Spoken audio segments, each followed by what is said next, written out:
الصبح بدا من طلع بسم اللہ الرحمن الرحیم۔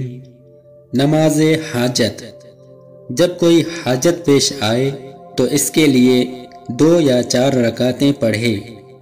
حدیث شریف میں ہے کہ پہلی رکعت میں سورہ فاتحہ اور 3 بار آیت الکرسی پڑھے اور باقی 3 رکعتوں میں سورہ فاتحہ اور قل هو اللہ احد اور قل اعوذ برب الفلق اور قل اعوذ برب الناس ایک بار پڑھے تو یہ ایسی ہیں جیسے شب قدر میں 4 رکعتیں پڑھیں۔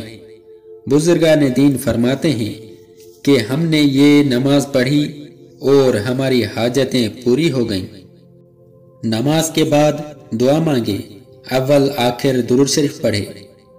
قضاء حاجت کے لیے ایک مجرب نماز جو علماء کرام ہمیشہ پڑھتے آئے صلاۃ الاسرار یعنی نماز غوثیہ ہے، جو ملا علی قاری اور شیخ محقق عبدالحق محدث دہلوی اور دوسرے علماء کرام حضور سیدنا غوث اعظم رضی اللہ تعالی عنہ سے روایت کرتے ہیں۔ اس نماز کی ترکیب یہ ہے کہ بعد نماز مغرب سنت پڑھ کر 2 رکعت نماز نفل پڑھے، اور بہتر یہ ہے کہ الحمد کے بعد ہر رکعت میں 11 بار قل هو اللہ احد پڑھے۔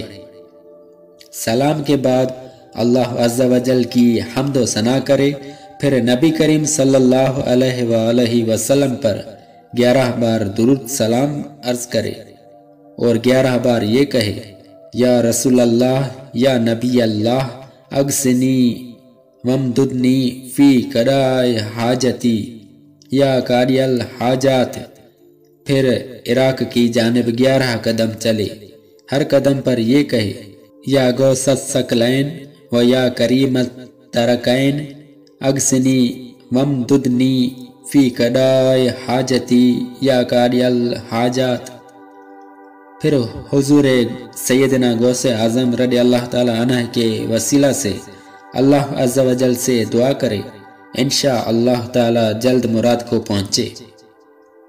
امام اجل ابو الحسن نور الدین اپنی مشہور کتاب بہجت الاسرار شریف میں حضور سیدنا غوث اعظم رضی اللہ تعالی عنہ سے راوی کے حضور ارشاد فرماتے ہیں کہ جو کوئی سختی میں میری دہائی دے وہ سختی دور ہو جائے، اور جو کسی مشکل میں میرا نام لے کر ندا کرے وہ مشکل حل ہو جائے، اور جو کسی حاجت میں اللہ عز و جل کی طرف مجھ سے توسل کرے اور مجھے وسیلہ بنا کر دعا کرے وہ حاجت پوری ہو۔